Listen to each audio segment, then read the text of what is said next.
A Boston police officer was laid to rest today. A steady stream of police officers could be seen heading into a church in Braintree. Those who knew Officer John O'Keefe say he put others first. He stepped up when others needed him, and he was the example of what a good person could be. O'Keefe's girlfriend is facing a number of charges in connection to his death, including manslaughter. Prosecutors say she hit him with her car last Friday night. I did not kill John O'Keefe. I've never harmed a hair on John O'Keefe's head. Ask Chris to ask him some questions. Tell them the guy never went in the house. Exactly. Carrie is here going over a timeline. And we handed the phone to Carrie.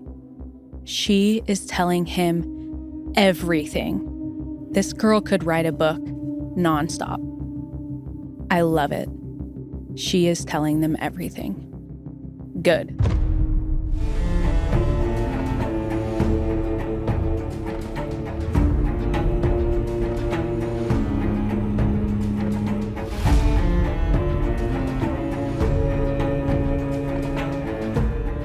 Hi, I'm Katie Ring, a true crime analyst, self-defense instructor, and fierce advocate for victims.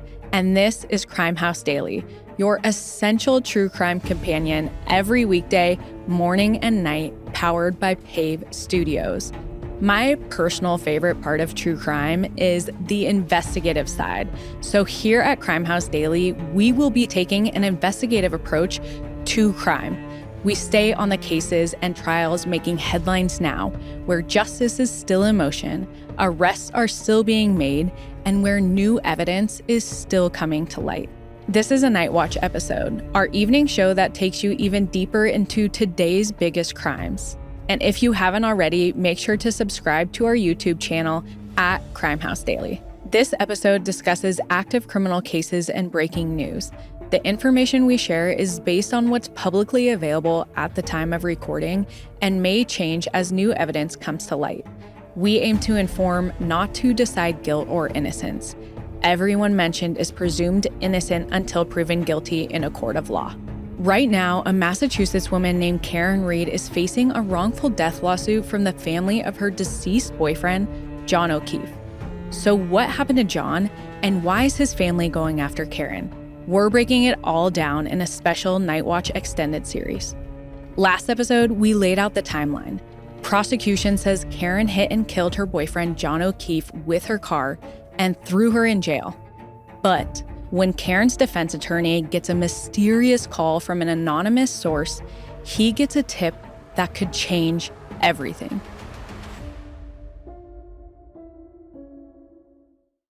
It's now February 3rd, 2022, and Karen Reed has just been released from jail after posting bail. Her defense attorney, David Yannetti, is studying her case when he receives a mysterious call. The man on the other side of the phone drops an absolute bombshell. He tells Yannetti that his client, Karen, is innocent and that he should be looking into the owner of the house where John was found dead. He alleges that the homeowner, Brian Albert, and his nephew, Colin Albert, were responsible for John's death, and that another federal agent helped them drag the body to the lawn in front of the flagpole. This is a huge break in the case for Karen's team. They end up tracking down the unknown caller, but he claims that he was just speculating and completely recants his statement. But Yannetti still believes the tipster's original story, so he keeps digging, and what he finds next changes the course of their entire investigation. If there is one family in Canton that you do not want to cross, it's the Albert family. First, we have Brian Albert, the homeowner of 34 Fairview Road, who served as a Boston police officer for 30 years, and he has the reputation of being one of those stereotypical tough guys. Fun fact, if you ever caught the reality show Boston's Finest, Brian Albert was actually one of the main guys featured on the show. Next is Chris Albert, who is a member of the Canton Select Board, which is a committee that holds decision-making power over public safety, public works, and general government. This includes the power to appoint and fire a chief of police. So if you want to keep your job or get anything approved by the governing body of Canton, you do not want to get on Chris's bad side. And lastly, we have Kevin Albert, who is a Canton police officer. There are more Albert siblings, but for this case, those three are the ones we only really need to know. Given the influence of this family, David's wheels start turning. He believes that Karen is truly being framed, so he turns to the scene of the crime and goes through the list of people who were at 34 Fairview. Who are they? Did any of them have a motive to kill John? And why exactly would they help cover it up? First, we have the homeowners, Brian and Nicole Albert, and their children, Caitlin Albert and Brian Albert Jr. The Alberts invited everyone back to their house because Brian Albert Jr. was celebrating his birthday with some friends. Next, we have Jen McCabe and her husband, Matt McCabe. Jen is the sister of the homeowner, Nicole Albert. And although they have different last names, the McCabes and the Alberts are one tight-knit family. Hence why many refer to the whole clan as the McAlberts. And if you remember from last episode, Jen was Karen's first call when she realized that John was missing, and also the one who called the police when they found John's body. The last member of the Albert family in attendance was 17-year-old Colin Albert, son of Chris Albert and Brian Albert's nephew. Colin has a widespread reputation as a troublemaker and used to be John's neighbor. This will be important later, so remember that. There were only 3 non-family members in attendance that night, but all 3 were longtime friends of at least one of the Alberts. First, we have Brian Higgins, one of Brian Albert's very good friends. Brian is also in law enforcement, but works as an ATF agent, the federal agency that oversees alcohol, tobacco, and firearms. Lastly, we have Julie Nagel and Sarah Levinson, both lifelong friends of Brian Albert Jr., and they were there to celebrate his birthday. Considering the fact that everyone in the house is either family or close friends, Yannetti starts thinking that the tipster's theory might not be too far off. So he and his team slowly narrow in on some of the partygoers and start crafting their defense. And they end up finding evidence that turns the prosecution's argument upside down, and they are ready for trial. The date is April 29th, 2024. We're in Dedham, Massachusetts at the Norfolk County Superior Court. The jury has been selected, and Karen's defense team and the prosecution are both getting ready to present their opening statements. Karen is armed with her local star defense attorney, David Yannetti, and another hotshot attorney out of LA named Alan Jackson. Jackson joined the team after Karen sent him an email titled Murder of a Boston Cop. And once he looked at John's injuries, he was in. The prosecution is up first, and the lead prosecutor, Adam Lally, gets up and delivers what is now considered one of the worst opening statements in history. After going through an exhaustive list of names, he does finally present his theory. John and Karen's relationship was on their last leg.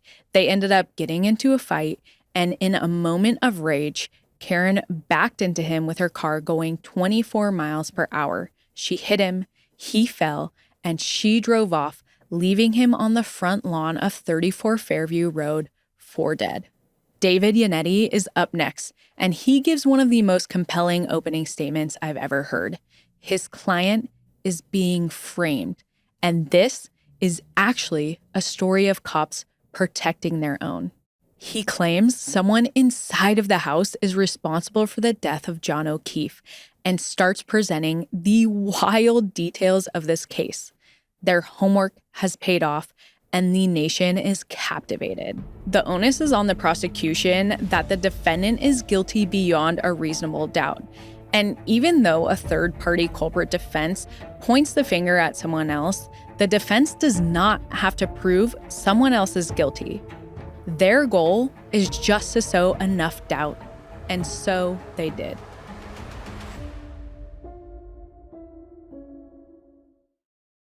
The very first detail I heard about in the Karen Reed trial was the infamous "Haas long to die in cold" Google search.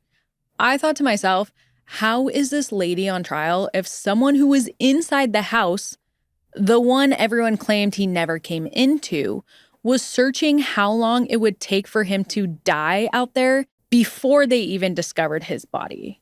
I don't know if it's undiagnosed ADHD or the fact that I'm a Gemini, but I have a tendency to go down rabbit holes, and I went down this one deep.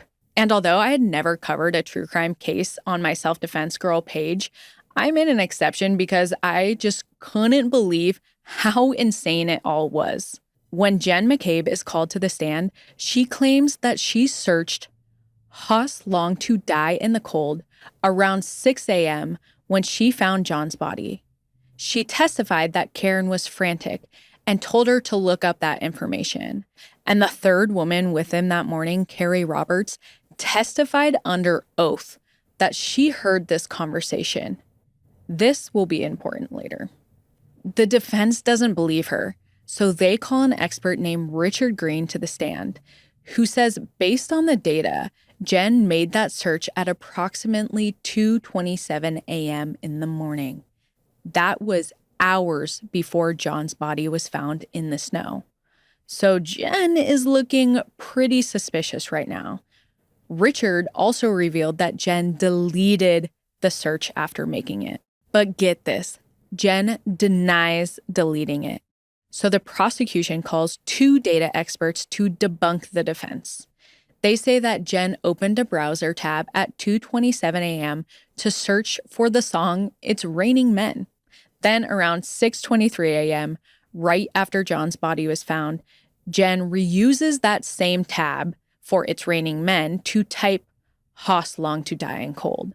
And since she reused the tab instead of making a new one, the phone only shows the original 2:27 a.m. timestamp because that's when the tab was open. That's not the only thing that's ringing alarms against Jen. Jen McCabe was the prosecution's star witness because she claims that she heard Karen say, "I hit him, I hit him, I hit him." But the defense points out that Jen, curiously, left out that key admission of guilt when she first testified in the grand jury hearing. In fact, this statement isn't in any of the initial police reports or interviews. On the day John was discovered, Jen did, however, call back the officer that took her original statement to add that she actually remembered Karen asking if she hit him or if she could have hit him. There's a big difference between a woman in shock asking if an inexplicable situation could have been her fault and a straight-up admission of guilt. The night of John's death, Jen also called John's phone 7 times in a row between 12:29 a.m. and 12:50 a.m., and none of these calls went to voicemail.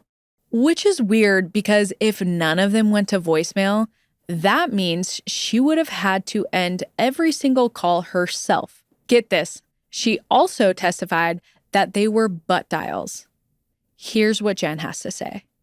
I don't remember making any of those calls, so my assumption is I put my phone in my back pocket, and that was it. After hearing this answer, people start speculating. Were those calls actually butt dials, or could they have been attempts to locate John's phone? And when asked about a call Jen made to her sister, Nicole Albert, at 5:07 a.m., an hour before the 3 women discovered the body, she claims the call was another butt dial. She's adamant that she never spoke to her sister that morning, but the call logs tell a different story.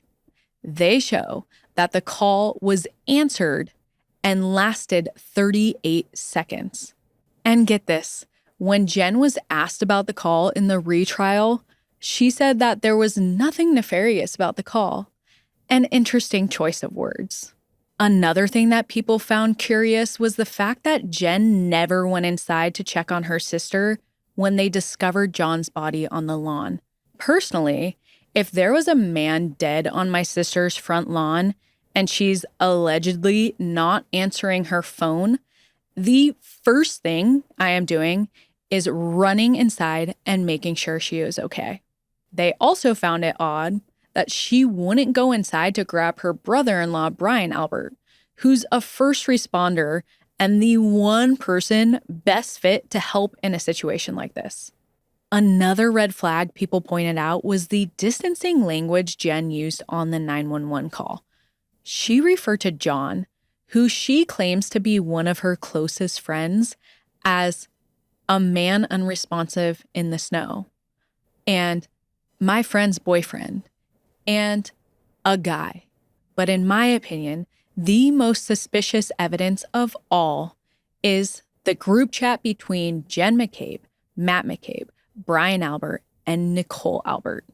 On February 1st, the day after John's death, Brian Albert texted the group, "Julie said Channel 4 is in D&E, which is a pizza and sandwich shop owned by his brother, Chris Albert." Matthew McCabe responds, "Eating, I assume. Ask Chris to ask some questions. Tell them the guy never went into the house." Brian Albert replies, "Exactly." Later in that same group chat, Jen types 4 texts in a row.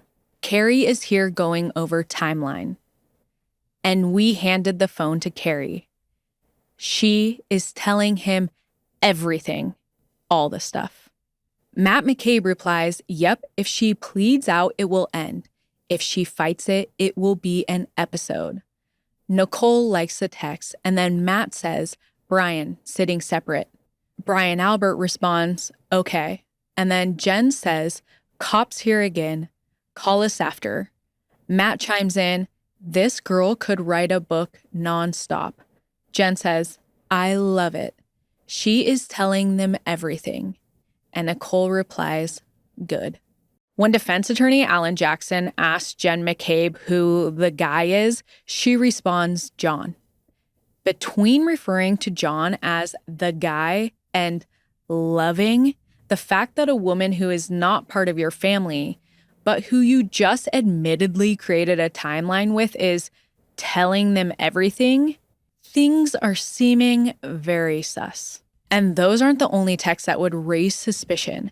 At 7:54 p.m. on January 29th, 2022, the day John passed, Jen texted her sister-in-law, Nicole, "Carrie talked to cops and kept simple."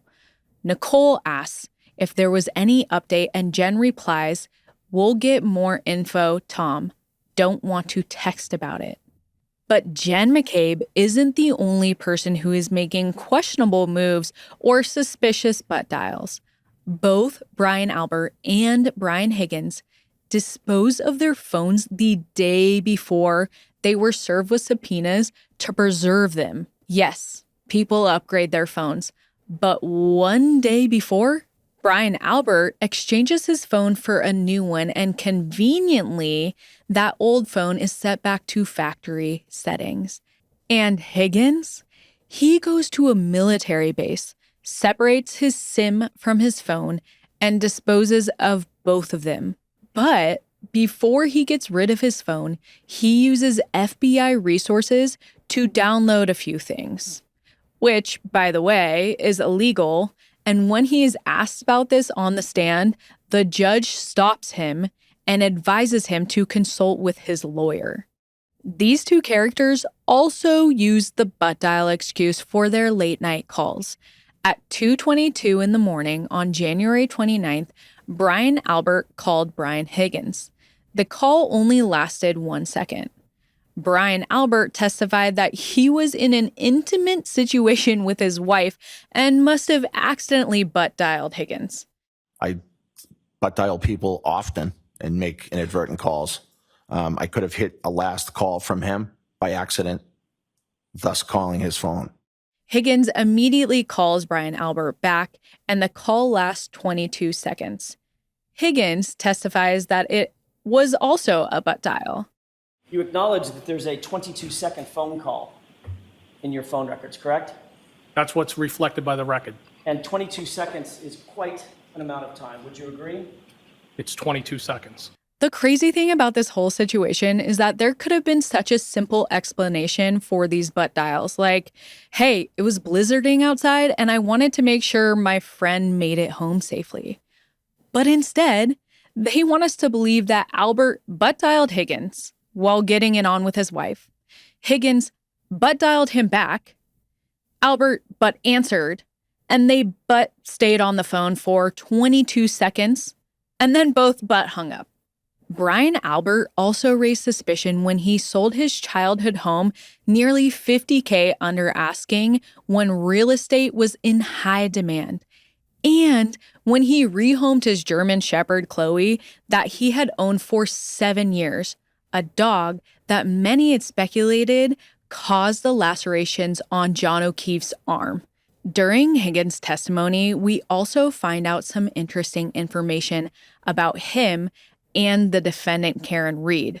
They had been exchanging flirtatious texts, and in one of the cringiest moments in court history, Higgins had to read them all out loud. Let's listen. I said, "You suck and you're double trouble."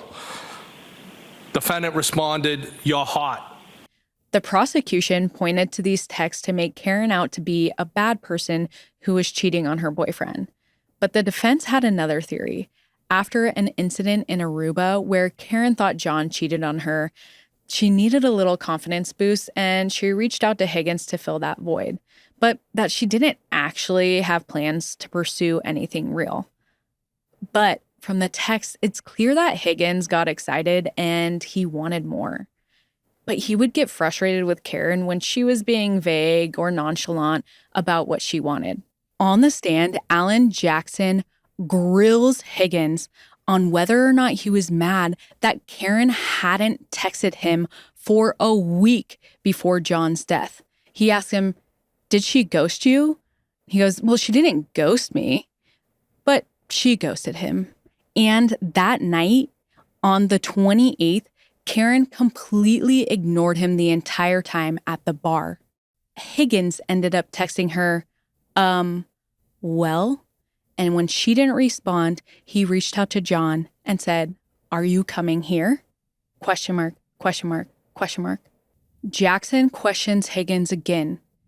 Did he want to get John out of the way and have Karen all to himself? Or maybe he wanted to confront John and tell him what was happening. And lastly, we have Colin Albert, the 17-year-old hot-headed nephew of Brian Albert that the tipster mentioned in his call. At this point in the trial, the defense is building a pretty good case that the people inside could have had the motives and the means to cover this up. But convincing a jury and the public that these people would be involved in a conspiracy this big is a tall order. And this brings us to the piece of evidence that sows the most doubt: the autopsy.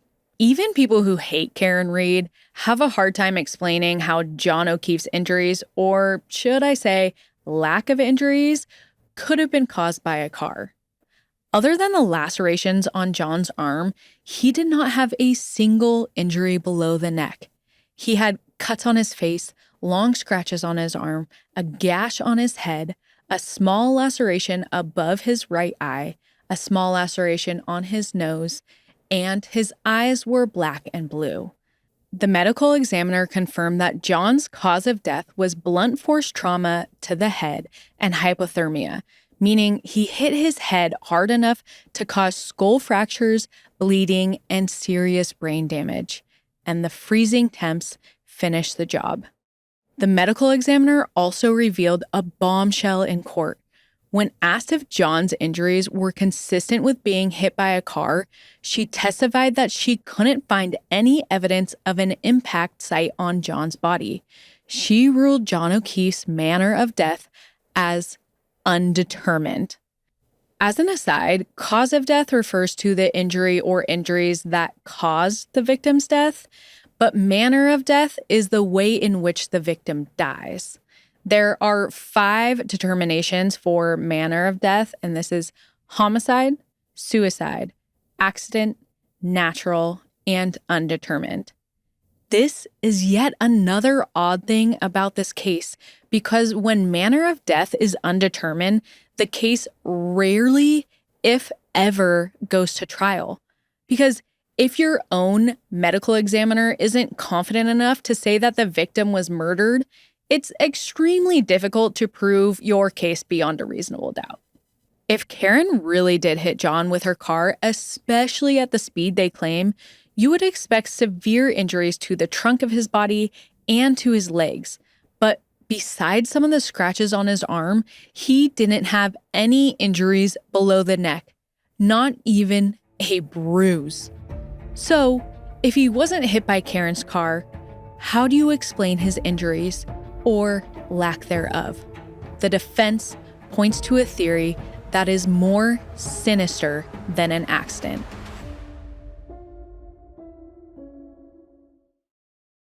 When John O'Keefe was discovered the morning of January 29, 2022, he had already suffered fatal injuries. The prosecution says his girlfriend, Karen Reed, hit and killed him with her car, but the defense disagrees. They believe John got into a physical altercation with someone inside of the home, and that the lacerations on his arm were from a dog. And guess whose family had a dog of 7 years that was conveniently rehomed shortly after John's death? If you guessed the Alberts, you are correct. As I mentioned earlier, in a third-party culprit argument, the defense doesn't have to prove who actually did it. The key is to simply present other suggestions that provide the jury with reasonable doubt. So what did the defense suggest actually happened? They say that Karen and John didn't know the people in the house all that well. So John went in first to get a temperature check and see if they were actually welcomed before they committed to going in. Karen says she saw John go into the house, but that he never came back out to get her and was not replying to any of her calls or texts. Karen thought John had ditched her and was pissed. And she was also having stomach issues, so she just left and went home. The defense suggests the real reason John wasn't answering the phone is because he was confronted when he walked into the house. An altercation ensued, and at some point, the family dog Chloe jumped in to protect someone. John was struck, he fell, he hit his head on a ridge surface, and the injuries were too extreme for him to recover. They believe whoever did this didn't mean to kill John, but since this was a house full of law enforcement officers, they realize that intention doesn't matter. Someone was going to jail if they didn't cover this up. Defense hasn't presented an exact suspect, and they don't need to, but they have hinted at a few people. Could it be Brian Albert, the homeowner mentioned by the tipster, who is known for being a tough guy and who was caught on surveillance footage at the bar earlier roughhousing with his friend Brian Higgins? Could it be Brian Higgins, the star-crossed lover who wants to confront John about Karen? Or could it be Colin Albert, the hot-headed nephew with a history of being a troublemaker and getting violent? When Colin takes the stand and Alan Jackson is cross-examining him, it becomes clear that he is the front runner. Jackson asks if Colin has ever been in a fight, and Colin says, "Other than my brothers, no," which we find out is a lie, and he is in fact caught on video fighting. Jackson then proceeds to play 2 clips of Colin threatening multiple people. He then asked Colin what he meant in those videos, and Colin confirmed that he was making threats. Combining Colin's violent tendencies and John's traumatic injuries, the defense suggests that Colin was involved. They bring out another piece of evidence, a photo of Colin from February 26, 2022, less than a month after John died.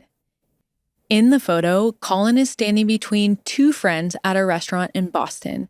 And if you zoom in on his right hand, you can see that his knuckles are red and scabbed over. Injuries that look consistent with being in a fight. On the stand, Colin explains where the injuries came from. Let's listen.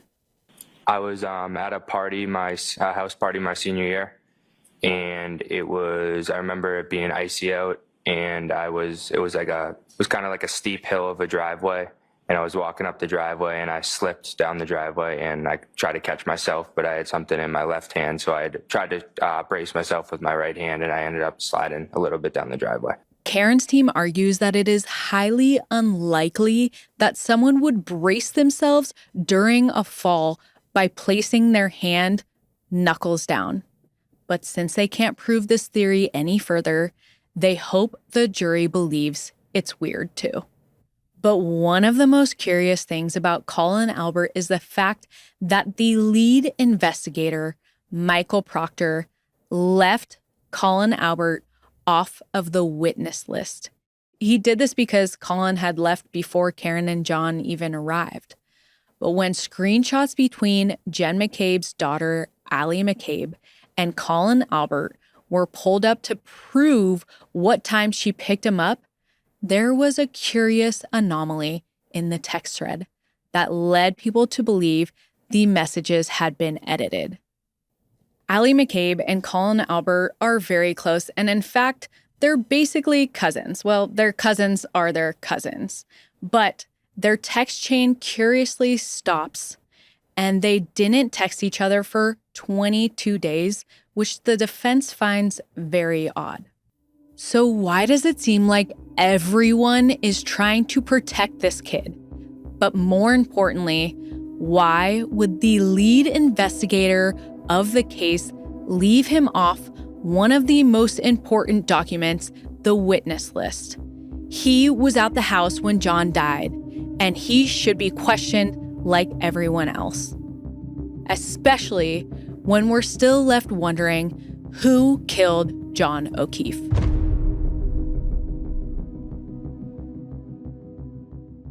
Tomorrow, we head back to Dedham, Massachusetts for Karen Reed's retrial. New witnesses are stepping up, and old witnesses are coming back. What they have to say could shake the timeline to its core. We'll dive deeper into the botched investigation and sketchy police behavior that could point to a new culprit. What do you guys think? Did Karen Reed do it? Or is the defense's third-party theory more convincing? The trial clearly left the jury divided, which goes to show just how messy the truth can be. Part 3 of 5 is coming out tomorrow, so tune in to see what new testimony reveals. In the meantime, make sure to drop your facts, theories, or anything you have in the comments. I want to hear it all. And what should we cover next? Tell us at CrimeHouse247 on TikTok and Instagram, and subscribe to our YouTube at Crimehouse Daily. For ad-free listening and more, join Crimehouse Plus on Apple Podcasts. Until then, you stay curious and I'll stay on the case. We'll see you tomorrow.